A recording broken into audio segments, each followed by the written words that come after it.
Hola familias de Ser Mamás, bienvenidos nuevamente a este programa que hacemos con tanto amor y con todo el corazón para ustedes, para llevarles buena información a través de las pantallas de Cable Plus Televisión.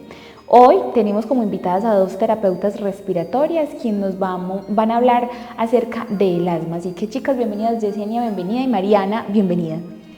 Muchas gracias, Caterina, estamos muy contentas por la invitación. Bueno, a ustedes muchísimas gracias por haber aceptado la invitación a este espacio y vamos a entrar en materia. El tema para hoy va a ser el asma, así que Yesenia, empecemos a contarle a los televidentes qué es el asma. Bueno, el asma es una enfermedad pulmonar que se caracteriza por la obstrucción de los bronquios. Los bronquios son los encargados de llevar el aire desde la tráquea hasta los pulmones. En este caso, el asma hace que estos bronquios se estrechen. Al haber un estrechamiento va a haber más dificultad en el paso del aire y por ende también se me inflama la mucosa. Hace como una especie de hinchazón. Al proceder este sistema, lo que pasa es que empieza a haber más secreción de lo normal en el sistema respiratorio y es justo con esto y con el estrechamiento de los bronquios empezamos a tener dificultad para respirar, sea el niño, el adolescente, el adulto. Entonces empezamos a tener una cantidad de síntomas que hacen que esta persona se sienta mal, se sienta con ahogo y con fatiga. El asma se produce por varios factores. Uno de los más desencadenantes es pues, lo hereditario. Está confirmado que uno de los padres debe tener como el diagnóstico para que pueda ser hereditario pues, al hijo. Y hay otros criterios pues, que no vamos a ir más allá, pero es uno como de los más importantes. También tenemos que tener en cuenta que el asma se produce por contacto con alergenos, como por ejemplo polvos, químicos, polen, como los árboles. También hay un asma que está diagnosticada en el deporte, que con esa tenemos que tener cuidado. No quiere decir que el paciente no pueda hacer deporte, pero si se detecta y se detecta a tiempo, se puede promover a que haya un buen tratamiento y el paciente pueda hacer actividad física. Bueno, entonces, ¿cómo podríamos identificar que tenemos asma o cuáles son esos síntomas más frecuentes que produce el asma, Jessie? Listo. El asma tiene 3 signos frecuentes, se llama la triada del asma, que son la tos, las sibilancias y la disnea. Ya les voy a explicar uno por uno. Las sibilancias es, como ya les explicaba anteriormente, hay un estrechamiento de los bronquios, entonces el paso del aire se vuelve el canal muy estrecho, entonces se produce un sonido, a eso lo llamamos sibilancias. Tenemos la disnea, que la disnea es la dificultad para respirar. Esa viene en diferentes grados, pero depende. En el momento que el paciente esté en el momento asmático, se va a caracterizar, pero generalmente da un aumento del trabajo respiratorio. Y tenemos la tos, que es acompañada de la tos. Esa se produce también en todo el momento o se aumenta en diferentes momentos, como lo son el frío, la noche, si estamos en contacto con el alergeno. Todo eso me ayuda a que la tos se aumente. Aparte de estos 3 síntomas que eran los principales, tenemos como opresión en el pecho. Los pacientes refieren que tienen como algo en el pecho que no los deja respirar. Si el asma está muy avanzada o estamos en una crisis, entonces tenemos cianosis, que es como la coloración azul, que se puede producir en mucosas, en manos, en lengua. Tenemos entonces ya signos muy fuertes como lo son la pérdida de la conciencia, que es uno de los signos pues como que ya es de alarma. Bueno, ¿para esto hay algún tratamiento o tiene algún tipo de cura, Mariana? ¿Cuál es el tratamiento del asma? Bueno, el asma en la actualidad no tiene cura, pero sí es posible vivir libre de síntomas. Esto solo es posible si el niño y la familia evitan los factores desencadenantes o evitan hábitos como la exposición a humo de tabaco, humo de leña, a químicos. Normalmente los niños y los adolescentes, como se los decía anteriormente, pueden vivir libres de los síntomas, pero no quiere decir que el asma desaparezca. El asma siempre va a permanecer. Todo depende del manejo que se le realice a los factores desencadenantes. Bueno, puede haber una crisis asmática y ahí es donde entra la terapia respiratoria. Cobra pues como un valor importante en el acompañamiento, debido a que si la persona, el niño o el niño tiene la crisis, terapia respiratoria, hace acompañamiento en las nebulizaciones, si hay aparición de abundantes secreciones o moco, también terapia respiratoria va a ayudar a que se descongestione. Bueno, Mariana, ¿qué causa la relación entre una persona obesa y el asma? Bueno, es importante saber que estas dos enfermedades se retroalimentan. El peso excesivo lleva al asma y el asma lleva a la limitación del ejercicio físico y esto conlleva a un mayor exceso de peso. No se conoce como tal una causa exacta, pero las dos patologías interfieren la una con la otra. Puede ser a nivel genético o ambiental. Bueno, Jesse, ¿cómo prevenir los síntomas? De los síntomas que hablábamos ahorita. Exacto. Bueno, es muy importante identificar el factor. Eso es lo más importante, identificar qué me está generando el asma, qué me lo está descompensando. Entonces, hacer un buen diagnóstico, mirar si es un alimento, si es el polvo, si es el pelo de los animales, si es las temporadas frías o las temporadas calientes, entonces detectarlo. Después de detectarlo, entonces mirar cómo hacer para no tener tanto contacto con estas sustancias o un adecuado tratamiento. Lo digo porque, digamos, en el sentido de lo que es el frío, la temperatura, nosotros, bueno, ya sabemos que llegan periodos de invierno y ya vamos a estar un poquito más preparados. Ya sabemos que el polvo, entonces ya lo que es que cambiar más rápido las sábanas de la cama, mantener un colchón limpio, libre de ácaros. Digamos, en el deporte, entonces, a mirar hasta qué punto puedo llegar al deporte o con el adecuado tratamiento, dónde puedo llegar. Y una de las cosas que a mí me parece esencial es, digamos, los animales. Mucha gente sale como de los animalitos, que porque la alergia pues como a los animales, pero cabe recalcar que hemos tenido pacientes que con un adecuado tratamiento, un adecuado manejo y una adecuada prevención de todo esto pueden permanecer con los animales. El hecho es como una adecuada medicación, un adecuado tratamiento y que se dejen ver por especialistas como lo son pues los médicos y obviamente nosotros pues que estamos encargados también como del tema. Bueno, ahorita Mariana nos mencionaba pues como la especie de terapia que se hace en el momento de la crisis del asma, ¿cierto? Pero en el momento de prevención, ¿hay algún otro tipo de terapia o qué se puede hacer o qué terapias se pueden manejar como en el manejo, valga la redundancia, de esta enfermedad, si es una enfermedad ya crónica? Listo, no. Podemos entonces, bueno, ya sabemos que detectar inmediatamente el alergeno. Además de eso, podemos mantener espacios libres de humo, como por ejemplo, independientemente que el niño o el adolescente o el adulto no tenga pues alergia al humo de tabaco, mantener un ambiente como con espacios agradables, una adecuada ventilación. Hay personas entonces que también tienen necesidad de bajarle, digamos, como las ventanas o los aires acondicionados, como digamos, la presión, por decirlo así. También aparte de esto, hacer pues como un adecuado control. Hay pacientes entonces que siempre mantienen muy juiciosos medicándose independientemente que no estén en la crisis, entonces eso es muy importante, no esperar a la crisis para poder iniciar el tratamiento, sino mantener un tratamiento controlado y duradero independientemente que esté en la crisis o no. Bueno, por ejemplo, ¿qué hacer en el diagnóstico? Cuando, por ejemplo, los niños están muy chiquiticos y no sabemos que tienen o que ya tienen esa enfermedad crónica, sino que de pronto presentan gripas muy seguidas o alergias de moquitos muy seguidos. ¿Cómo identificar que de pronto una persona tiene asma? ¿Cómo sería identificar esa patología? Bueno, el diagnóstico en edad temprana es totalmente clínico. Debido a los síntomas que el niño presenta. Entonces se llama primer episodio sibilante, segundo episodio sibilante. Se les va poniendo el número de acuerdo a los episodios que presente. Entonces inicialmente es netamente clínico, con la aparición de las sibilancias, de la tos, de la disnea, pero también hay que tener en cuenta que los niños no solamente sibilan por asma, hay otras patologías que producen sibilancias.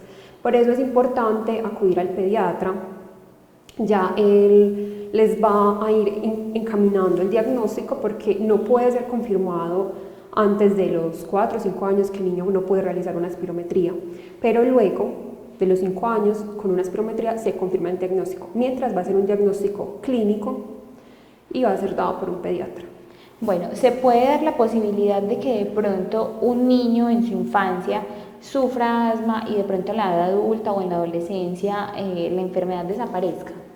Acerca del asma hay muchos mitos, uno es hecho.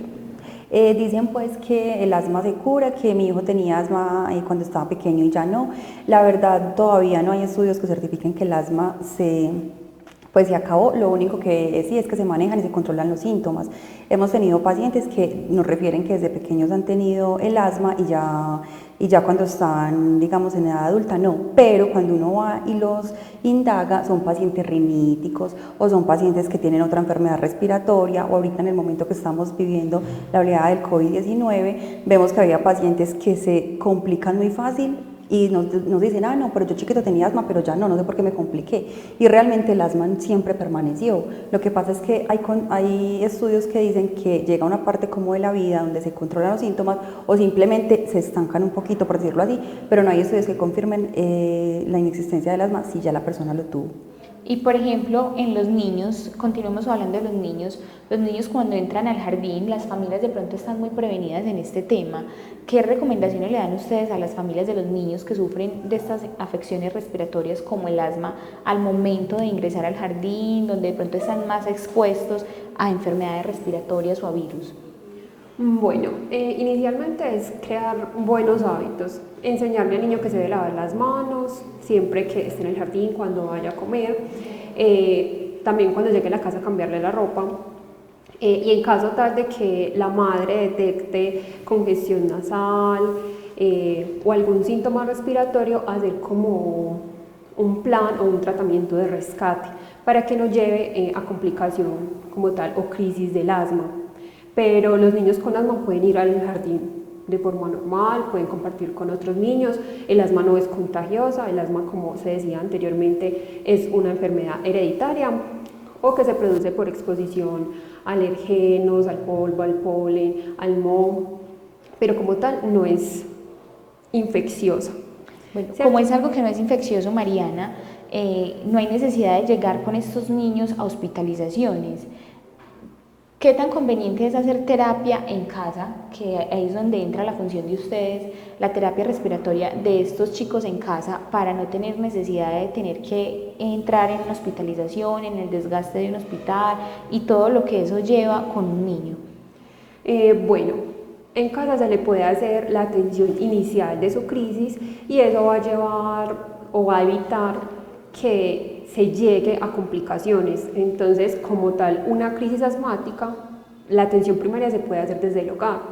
Ya de pronto, si el niño permanece en esa crisis por un largo periodo, ya puede llevar a una complicación más severa y ya sí puede requerir oxigenoterapia y la hospitalización como tal.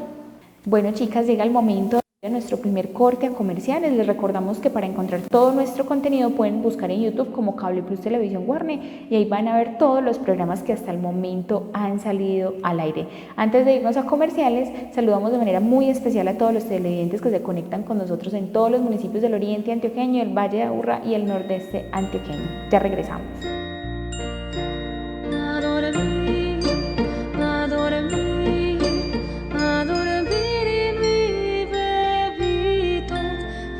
Sueños sean siempre de amor, cariño y paz. Adora mi bebé, que los ángeles van a cantarte y cuidarte para que duermas en paz.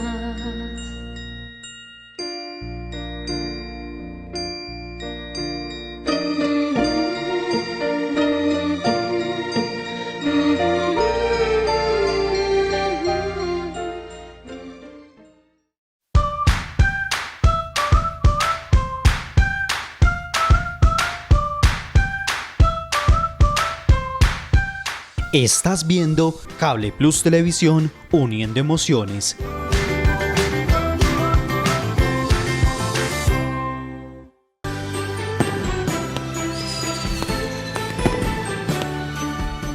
Prende la fiesta sin pólvora, enciende la alegría de la Navidad y vivamos unidos en familia. En Guarne decimos no a la pólvora.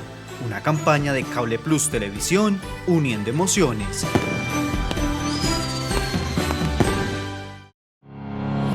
Cable Plus Televisión los invita a que hagan parte de los delegados sectoriales que conformarán la Asamblea General de la Asociación para los años 2022-2023 y así hacer parte de un grupo selecto de asociados, el cual estará encargado de direccionar el futuro de nuestra organización. Para consultar cómo pueden inscribirse, pueden comunicarse al número 322-1342 o acercarse a nuestras instalaciones. Para nosotros es muy importante contar con su participación. Cable Plus Televisión, uniendo emociones. ¿Sabías que Cable Plus Televisión cuenta con el servicio de Win Sport Más? Por tan solo 29.900 pesos podrás disfrutar todo el contenido premium deportivo. Para más información, comunícate al 322-1342 o acércate a nuestras instalaciones.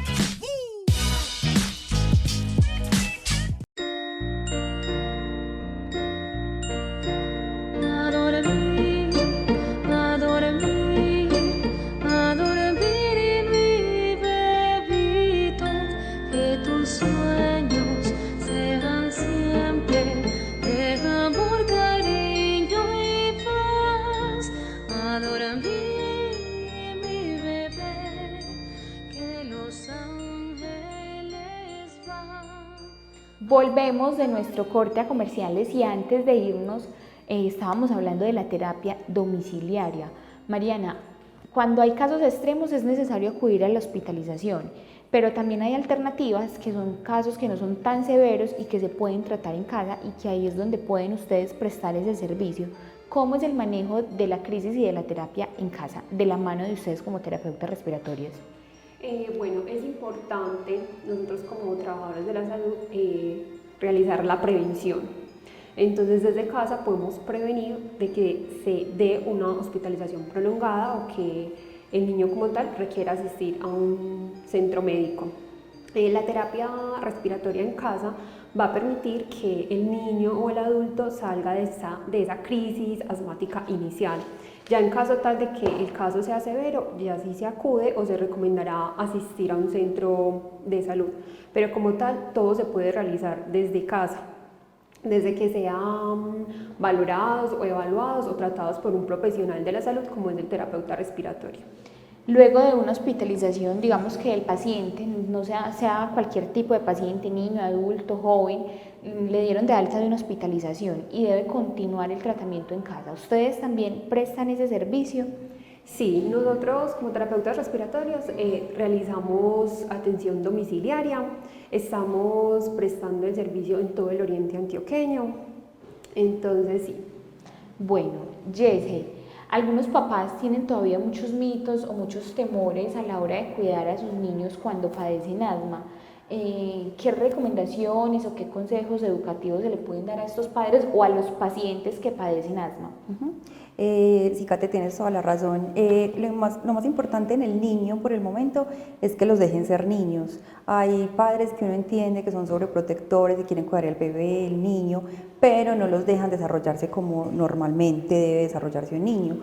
Lo que necesitamos es que ellos conozcan bien la enfermedad, cómo su hijo desarrolla la crisis o cómo desarrolla la enfermedad para que estén pendientes de los factores de riesgo, como por ejemplo si sabemos que el niño al frío lo descompensa, entonces si está haciendo mucho frío hoy no lo dejo salir, hoy no salimos, hoy nos quedamos en casa.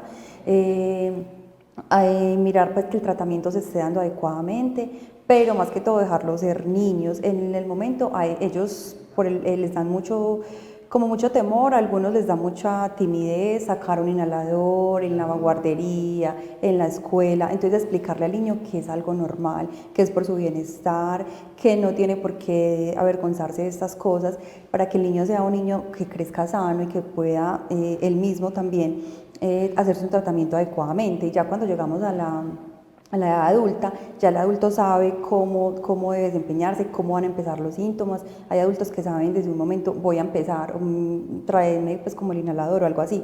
Entonces es como conocerse y conocer bien los niños, dar un adecuado manejo, un adecuado tratamiento, que los vean especialistas, que lo vean personas que estén capacitadas, y que por favor dejen de creer mitos, que hay muchos mitos, que vaya y sáquelo a las 12 de la noche al balcón, o que por favor vaya a darle sangre de un animal, entonces es muy importante que dejen de creer mitos, y más que todo estén pendientes desde el tratamiento, y que el tratamiento sea efectivo, porque no todos los tratamientos son iguales para todos los niños. Va a haber un niño que tiene un asma más severa, otro no, a alguien le va a poder servir más fácil un inhalador que otro, entonces que tengamos claro bien cuál es el tratamiento.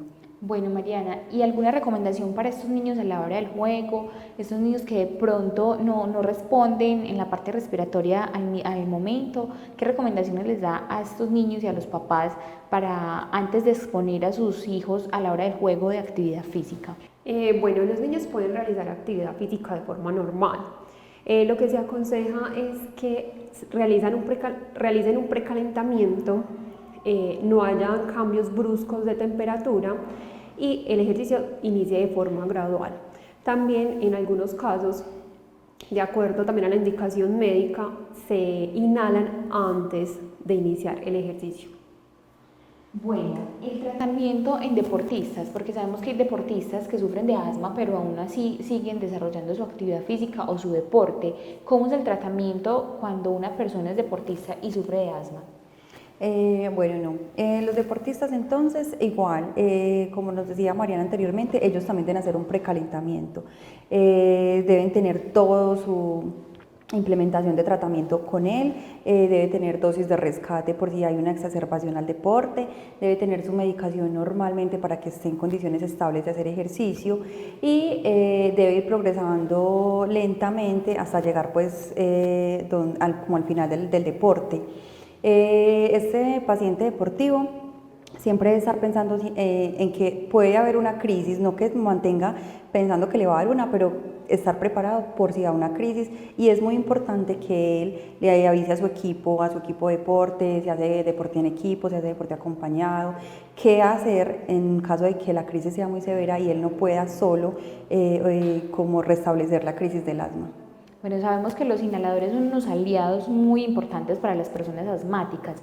¿Qué tipos de inhaladores existen? Porque vemos que hay unas personas con inhaladores casi que de manera frecuente, o sea, inhalodependientes, por así decirlos. Hay otros que solo los usan en el momento de crisis. Entonces, ¿cuál es la diferencia entre estos inhaladores? Listo, bueno, entonces los inhaladores, sí, cada uno tiene una diferencia. Esto va a depender también del paciente. Generalmente todos los pacientes asmáticos tenemos lo que son inhaladores de larga y corta duración, ¿cierto? De corta duración quiere decir que son inhaladores más que todo para ayudarme en un momento de crisis, en un momento de que yo sienta que me está faltando el aire, que voy a empezar con síntomas.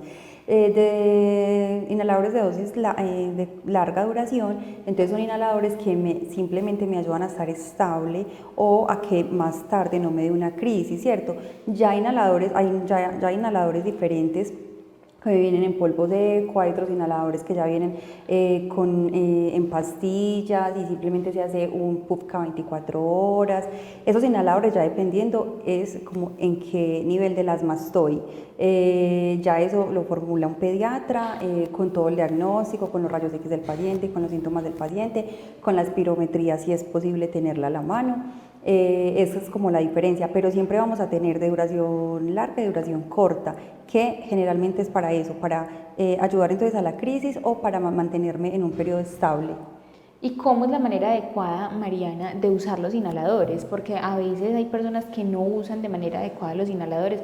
Por ejemplo, en los niños sabemos que no es de forma directa, sino que la inhalocámara pediatra es muy importante. ¿Cómo es la forma adecuada del uso de estos inhaladores o medicamentos? Bueno, como lo decías, Caterine, es muy importante el uso de la inhalocámara. Entonces inicialmente que haya un buen sello entre el puente de la nariz y el mentón. Luego agitar el medicamento varias veces y después instalarlo en la inhalocámara. Es importante el uso de esta porque de este dispositivo depende el depósito de la partícula del medicamento. El objetivo es que el medicamento llegue a la vía respiratoria y así haga su efecto broncodilatador o antiinflamatorio. También es importante, o es como modo de consejo, que luego de realizarse las inhalaciones, el paciente, el niño, el adulto, se realice un enjuague bucal, sea que se cepille los dientes o solamente se enjuague con agua, dado que el medicamento queda también en los dientes y empieza a formar placas. También en cada inhalación debemos contar hasta 10, es decir, no cogemos el inhalador y hacemos las inhalaciones seguidas.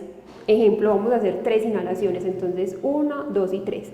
No, la forma correcta es que se agite, se instale, se realice una inhalación y se coordine con la respiración. Aunque a veces con los niños es un poco difícil porque ellos se tornan un poco irritables en el momento de poner el dispositivo, dado que les da miedo, ¿cierto? Pero como tratar de que sea coordinado con la respiración, es decir, en ese momento en el que se realice la inhalación, se tome el aire. Entonces, realizamos la inhalación y contamos hasta 10 de una forma normal, 1, 2, 3, hasta 10 y luego realizamos la otra inhalación, sin quitar la inhalocámara de la cara. O sea, siempre debe permanecer con un buen sello. Bueno, después de que una persona ha tenido una crisis, ¿qué recomendaciones o cuál es el cuidado que se debe tener después de este momento de crisis? Bueno, entonces los cuidados principales después de una crisis es reposo. El paciente después de una crisis entonces queda muy cansado, muy fatigado, mucha ingesta de líquidos, es muy importante que el paciente no se nos vaya a deshidratar, continuar con el tratamiento, si les mandaron exámenes de laboratorio, de pronto le adicionaron algo más al tratamiento, entonces iniciarlo oportunamente lo más rápido posible retirarse pues como el efecto desencadenante que le está progresando el asma. Esas son como las recomendaciones generales. Bueno, chicas, sabemos que ustedes prestan este servicio de terapia respiratoria en el oriente antioqueño y en el municipio de Río Negro. ¿Dónde las pueden contactar? ¿En redes sociales cómo las pueden seguir? Nos pueden contactar vía telefónica o vía WhatsApp al número 320-761-1272 o por Instagram @terapia respiratoria YM. Por cualquiera de los dos medios pueden recibir más información sobre terapia respiratoria.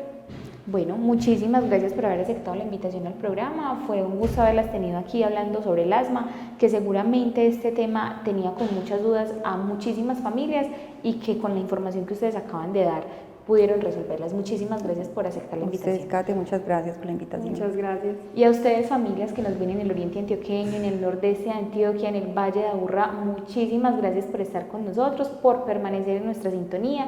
Recuerden que nos buscan como Cable Plus Televisión Guarne en YouTube para que encuentren todo el contenido que hasta el momento hemos tenido al aire. Nos vemos en un próximo programa y gracias por siempre permanecer con nosotros.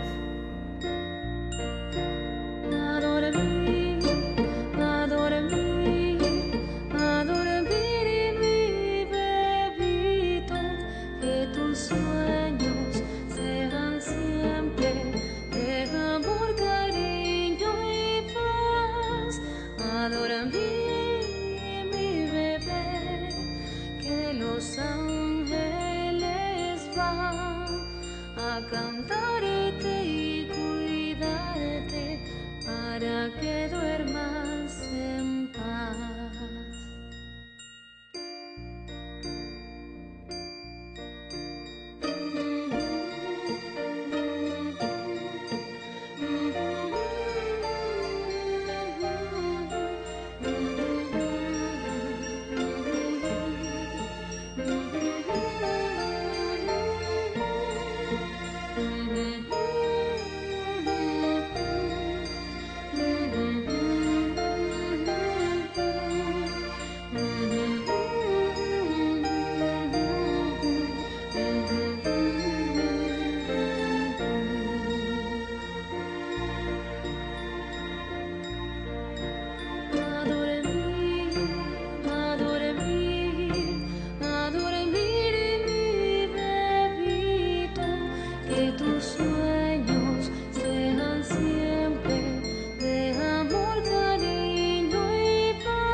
Adora mi